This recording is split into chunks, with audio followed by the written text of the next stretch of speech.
Hello, dear students. Today our topic is essay writing. essay writing बहुत ही important topic है क्योंकि जब कभी हम किसी essay को राइट करना शुरू करते हैं तो हमें बहुत ज़्यादा डिफ़िकल्टीज़ का सामना करना पड़ता है। फॉर एग्ज़ाम्पल हम ये नहीं समझते कि हम आइडियाज़ को कैसे कंपोज़ करेंगे, लैंग्वेज को कैसे लिखेंगे। तो इस वीडियो में हम इन तमाम टॉपिक्स को और तमाम इन मौज़ूआत को डिस्कस करने वाले हैं। इस वीडियो में हम लोग ये डिस्कस करने वाले हैं कि एक एसे क्या है, what is an essay, and then we are going to discuss how to write an essay. We are talking about techniques of an essay, and thirdly we're going to talk about the components of an essay. Essay writing is as simple as speaking on any topic. जैसा कि आप किसी topic पर बात करते हैं और खुलकर बात करते हैं, तो वैसे essay writing भी बिल्कुल वैसे ही है। We have another definition of an essay. It is a piece of writing that explores a specific topic or idea. तो एक ऐसी piece of writing है जिसमें किसी खास मजमून या नजरिए की हम बात कर रहे होते हैं, usually presenting the author's perspective and arguments, और इसमें मुसन्निफ के नजरियात और दलाइल की बात कर रहे होते हैं हम। Techniques to write an essay.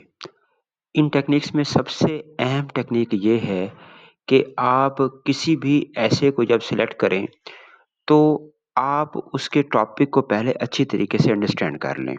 For example आपके एग्ज़ाम में या किसी भी जगह पर 3 या 4 एसेज हैं, तो उस एसेज को सिलेक्ट करें जिसके बारे में आपको इन्फॉर्मेशन हो।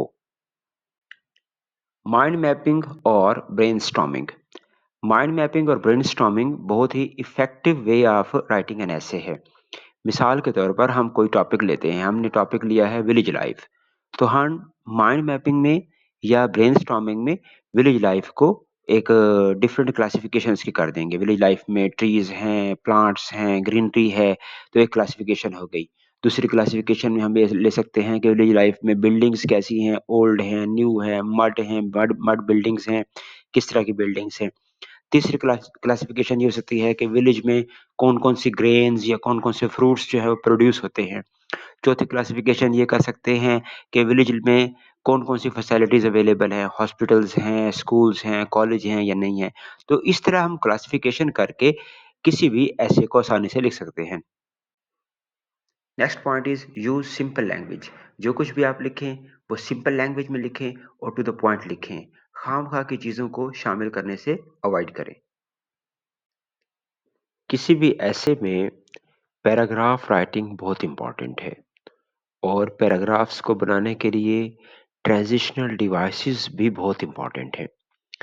ट्रांजिशनल डिवाइसेस सेंटेंसेस को जोड़ने में एक अहम किरदार अदा करते हैं। मिसाल के तौर पर अगर आप पहला पैराग्राफ लिख रहे हैं तो आप लिखते हैं फर्स्टली या फर्स्ट या to begin with, to start with, generally we talk about, इस तरह के वर्ड्स का या फ्रेजेस का इस्तेमाल करते हैं। और अगर आप कोई एक मिडल का पैराग्राफ लिख रहे हैं तो आप लिखते हैं thereafter, therefore, later, in fact, secondly, या इस तरह के वर्ड्स का इस्तेमाल करते हैं। और अगर आपका पैराग्राफ लास्ट है या एंड का पैराग्राफ है तो आप कहते हैं इन ब्रीफ या clearly, in fact, thus, since, to end with, to conclude, इस तरह के वर्ड्स का इस्तेमाल करते हैं। अगर हम लोग इन वर्ड्स का इस्तेमाल करें तो हमारे पैराग्राफ बड़े अच्छे बन सकते हैं और हम सेंटेंसेस को आपस में जोड़ भी सकते हैं। ये बात बहुत ही इम्पोर्टेंट है कि आप अपने सेंटेंसेस को एक्टिव वॉइस में लिखें, ना कि पैसिव वॉइस में।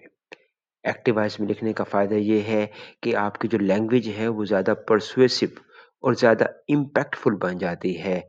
और अगर आप पैसिव वॉइस में लिखें तो मीनिंग ये है कि that you are not the writer, you are being influenced by anyone else, आप किसी और से असर ले रहे हैं। The next technique is sentence structure. अब सेंटेंस स्ट्रक्चर में स्पेलिंग्स बहुत इंपॉर्टेंट है। स्पेलिंग्स का दुरुस्त लिखा जाना बहुत इम्पोर्टेंट है। हम बहुत से तालिब इल्मों को देखते हैं या बहुत से लोगों को देखते हैं कि जो कि स्पेलिंग्स की मिस्टेक्स कर रहे होते हैं। तो जब कभी आप कोई भी ऐसे या कोई भी वर्ड या सेंटेंसेस लिख रहे हैं तो अपनी स्पेलिंग का बहुत ख्याल रखेंगे। Next come tenses. Tenses are also very important. ज़्यादातर एसेज़ प्रेज़ेंट इंडेफ़िनिट टेंस में होते हैं या प्रेज़ेंट टेंस में होते हैं, जबकि कुछ हिस्टोरिकल एसेज़ या कुछ पास्ट इवेंट्स के एसेज़ पास्ट टेंस में या पास्ट इंडेफ़िनिट में होते हैं। But remember that present indefinite tense is very, very important to write any essay. आपको जो ग्रामर होनी चाहिए, ये भी काफ़ी अच्छी होनी चाहिए।